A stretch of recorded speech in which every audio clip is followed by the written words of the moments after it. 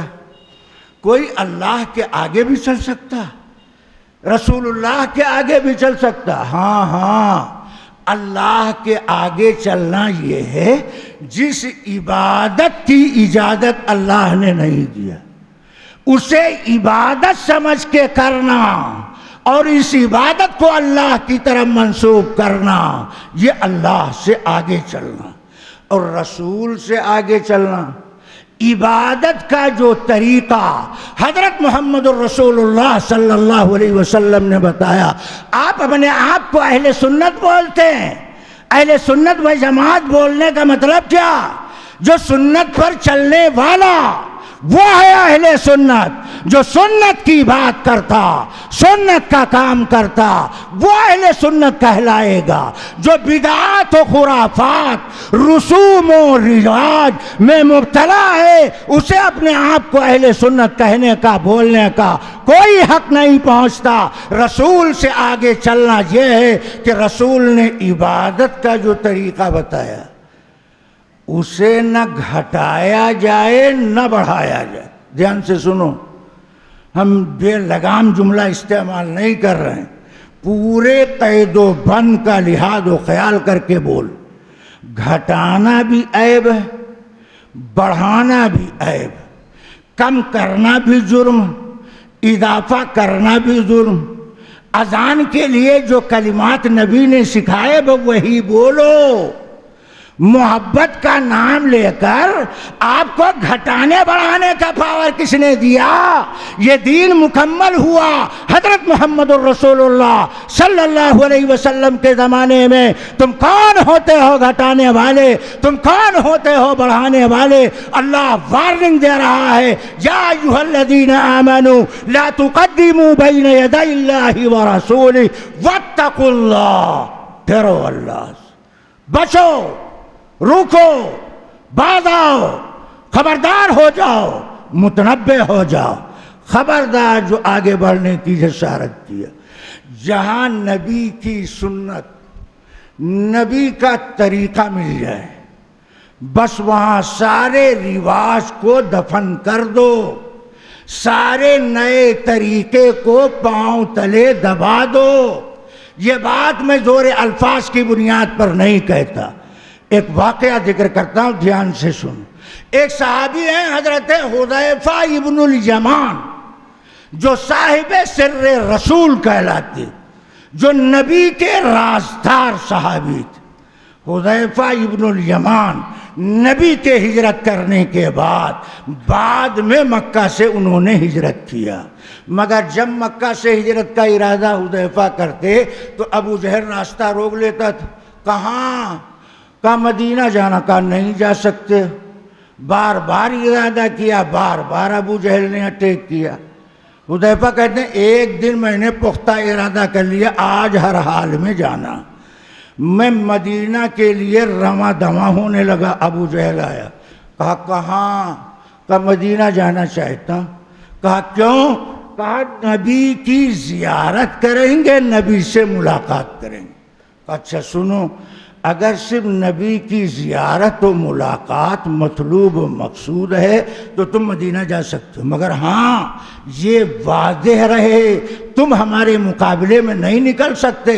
اگر ہمارے مقابلے میں تم دکھائی پڑے تو تمہاری خیر نہیں۔ حضرت حذیفہ ابن الیمان نے وعدہ کر لیا کہ مدینہ پہنچ کر نبی کی زیارت کریں گے، نبی سے ملاقات۔ مگر واقعہ یہ کہ اللہ کے نبی بدر کے میدان کی طرف رواں دواں ہیں، شہر مدینہ سے باہر نکل چکے ہیں۔ حذیفہ چلتے چلتے مدینہ کے باہر نبی سے ملاقات کرتے۔ حذیفہ کو پتہ چلا بدر کی لڑائی میں دشمن کے مقابلے کے لیے اللہ کے نبی نہتھے صحابہ کو ساتھ لے کر جا رہے ہیں۔ دشمن کے مقابلے میں کوئی اپنے مخالف کو ساتھ لیتا، بے اعتماد لوگوں کو ساتھ لیتا، نبی صحابہ کو ساتھ لے رہے ہیں، کہاں؟ دشمن کے مقابلے۔ یہ بات کب کی ہے؟ جب کربلا کا ذکر زمین پر نہیں ہوا تھا، اس وقت کی بات۔ نبی نکلے اپنے ساتھ 313 صحابہ کو لے کر نکلے دشمن کے مقابلے میں۔ نبی نہتھوں پر اعتبار کر رہے ہیں، فاقہ مستوں پر یقین کر رہے ہیں۔ حضرت حذیفہ کہتے ہیں میں نبی سے ملا، پورا سفرنامہ ذکر کیا کہ ابو جہل نے چلتے ہوئے دھمکی دیا تھا کہ میرے مقابلے میں نہ آنا۔ نبی میں نے ڈر کے مارے وعدہ کر لیا، مگر میں بدر میں جانا چاہتا ہوں۔ کیوں؟ بدر جس کو قرآن نے یوم الفرقان کہا، بدر وہ لڑائی ہے جس کے شرکا صحابہ کرام کے اسماء گرامی کو امام بخاری نے ترتیب کے ساتھ نقل کیا۔ کیا امام بخاری نے کربلا کے 72 نہتھوں کا نام بالترتیب بخاری میں لکھا؟ نہیں لکھا۔ معلوم ہوا شرکائے بدر کا مقابلہ کوئی نہیں کر سکتا۔ ابو بکر و عمر ہیں، ابو بکر و عمر بدر کی لڑائی میں شریک۔ حضرت حذیفہ سے نبی نے کہا حذیفہ واپس جاؤ۔ کیوں؟ تم نے زبان دیا۔ یہ ہے مسلمان کی زبان، یہ ہے حضرت محمد الرسول اللہ صلی اللہ علیہ وسلم کی انداز تربیت۔ زبان مسلمان کو دے، یعنی مسلمان سے وعدہ کرے تو وعدہ پورا کرنا ضروری۔ اسلام یہ کہہ رہا اگر غیر قوم کو زبان دیا تو مسلمان کی شان یہ ہے اس کی زبان پر بٹا نہیں لگنا چاہیے۔ حذیفہ کو نبی نے الٹے پاؤں واپس کیا، اس لیے کہ حذیفہ نے ابو جہل کو زبان دیا تھا، وعدہ کیا تھا نبی کی زیارت ملاقات کر کے مکہ واپس آؤں۔ جب حذیفہ سے نبی نے کہا واپس جاؤ تو وہ 313 نہتھے صحابہ حضرت حذیفہ کی حالت زار دیکھ رہے ہیں، حالت زار دیکھ رہے ہیں کہ ان کو دوبارہ ظلم کی چکی میں پسنا پڑے گا، دوبارہ ان کو ظلم کی چکی میں پسنا پڑے گا۔ مگر نبی کا حکم ہے، نبی کہیں آگے آؤ تو آگے آئیں، نبی کہیں پیچھے جاؤ تو پیچھے جائیں۔ صحابہ کی زندگی یہ بتاتی ہے ما آتاکم الرسول فخذوا وما نہاکم عنہ فانتہوا۔ نبی کہیں لوٹ جاؤ تو لوٹ رہے ہیں، نبی کہہ رہے ہیں آگے چلو تو آگے چل رہے ہیں۔ یہی حذیفہ ابن الیمان کہتے ہیں ایک موقع وہ بھی آیا جب ربیع ابن عامر کو اور حذیفہ ابن الیمان کو کسریٰ بادشاہ نے اپنے دربار میں مذاکرے کے لیے بلایا۔ یہ پہنچے کسریٰ کے دربار میں، دربان نے روک دیا۔ کیوں؟ کپڑے میلے کچیلے تھے، لمبا سفر کر کے آئے تھے، لباس پر آثار سفر نمودار تھے۔ کسریٰ کے دربار کا یہ ضابطہ تھا میلے کچیلے کپڑے والا کسریٰ سے ملاقات نہیں کر سکتا، اسے اپنے اوپر جبہ ڈالنا پڑے گا، چادر اوڑھنی پڑے گی۔ اس دربان نے حذیفہ سے کہا، حضرت عامر سے کہا، ربیع بن عامر سے کہا یہ جبہ اپنے لباس پر ڈال لو۔ تو حضرت عامر نے کہا سنو، ہم جس ادا میں آئے، دھیان سے سنو، ہم جس ادا میں آئے اسی ادا میں رب العلا کے دربار میں جاتے ہیں، ہم اسی ادا میں در رسول پر جاتے ہیں۔ کیا کسریٰ کا دربار رب العلا کے دربار سے بڑا ہوا ہے؟ کسریٰ کا دربار در رسول سے بڑا ہوا ہے۔ کسریٰ سے کہہ دو اگر اسی ادا میں ملنا ہے تو ہم ملنے کے لیے تیار ہیں، ورنہ الٹے پاؤں واپس جاتے ہیں، اس لیے کہ میرے آقا نے ہمیں پیغام دیا یا ایھا الذین آمنوا لا تقدموا بین یدی اللہ ورسولہ۔ ہمیں رسول کی ادا اچھی لگتی، تمہارا نیا سسٹم اچھا نہیں لگتا، تو کسرا سے دربان نے کسرا کو جا کے بتایا یہ تو عجب غضب قسم کے لوگ، یہ تو تمہاری بات سینچنے کے لیے تیار نہیں. کہا جلدی بلا لو. کیوں؟ ربیع بن عامر حذیفہ ابن الیمان کے قدم کی دھمک کسرا اپنے ایوان میں محسوس کر رہا، اس لیے بلا شرط مذاکرے کے لیے دونوں کو بلایا. اندر گئے، دسترخوان بچھاؤ. میں بات سمیٹ کے ختم کرتا ہوں، وقت تو ہم سے تیز چل رہا، میں بات بالکل ختم کرتا ہوں. یہ جب اندر پہنچے تو کھانے کے لیے بیٹھے. کھانے کے دوران حذیفہ ابن الیمان کے ہاتھ سے لقمہ گر گیا، اسے صاف کر کے کھانے لگے تو بغل کے ساتھی نے سنگل مارا. وی آئی پی دسترخوان ہے، ہائی کلاس کے لوگ ہیں، یہ طریقہ بڑا عجب ہے. آپ کا یہ طریقہ دیکھ کر آپ کے بارے میں رائے کا قائم کریں گے. یہ ننگے بھوکے قسم کے لوگ ہیں، لہذا گرا ہوا لقمہ اٹھا کر مت کھاؤ. حضرت حذیفہ کا مزاج بدل گیا. حذیفہ نے ساتھی کو مخاطب کر کے کہا سنو، اترک سنت حبیبی لہؤلاء الحمقاء، ان پاگلیٹوں کی وجہ سے ہم نبی کا طریقہ چھوڑ دیں، یہ ہم سے نہیں ہو سکتا. واتقوا اللہ ان اللہ سمیع علیم، اللہ سے ڈرو، بے شک اللہ سننے والا جاننے والا ہے.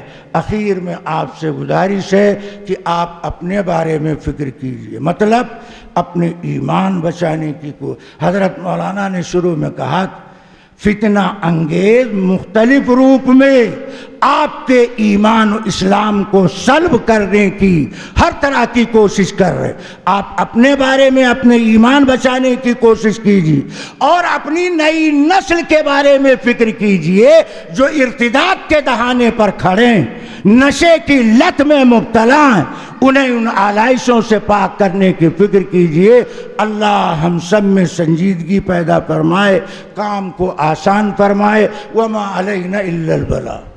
بس دعا ہوگی، اور دعا سے پہلے جو آگے کا بہت اہم اعلان ہے، کل انشاءاللہ بنارس کے مشہور عالم مولانا عبداللہ ناصر صاحب ہیں، کل تشریف لائیں گے. اور پرسوں انشاءاللہ مدرسہ ضیاء العلوم کے استاد اور بہت پسندیدہ عالم مقرر مولانا عبدالسبحان صاحب، اور پرسوں مفتی محمد عفان صاحب منصور پوری، یہ علماء اکرام اور آئیں گے. اور ان کے بعد پھر انشاءاللہ تعالیٰ کل پرسوں میں اعلان کیا جائے گا. مختصر دعا کریے.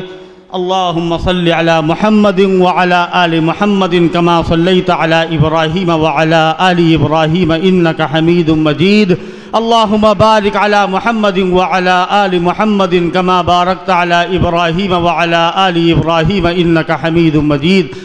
ربنا ظلمنا انفسنا وان لم تغفر لنا وترحمنا لنکونن من الخاسرین. یا اللہ اپنے کرم سے اپنے فضل سے ہمارے حال پر رحم فرما دے، ہمیں بری باتوں سے، برے کاموں سے، نفس اور شیطان کے دھوکے سے محفوظ فرما لے.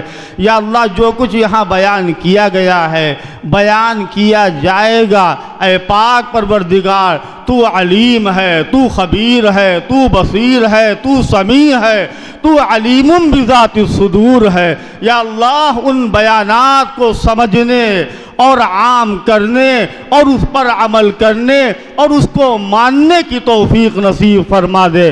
یا اللہ جو ہماری مائیں اور بہنیں یہاں آتی ہیں، جو ضرورت مند یہاں آتے ہیں، اے پاک پروردگار اپنے فضل کرم سے ان کی تمام جائز مرادوں کو پورا فرما دے. تمام مساجد، مکاتب، مدارس، مراکز اور تمام دینی خانقاہوں اور محفلوں کی حفاظت فرما دے. یا اللہ حرمین شریفین اور خاص طور سے مسجد اقصی کی حفاظت فرما دے. یا اللہ مظلوم مسلمانوں کی شہادتوں کا اجر ان کو نصیب فرما دے. اے پاک پروردگار ان کی شہادتوں کے خون کے رنگ سے مسجد اقصی کی آزادی نصیب فرما دے.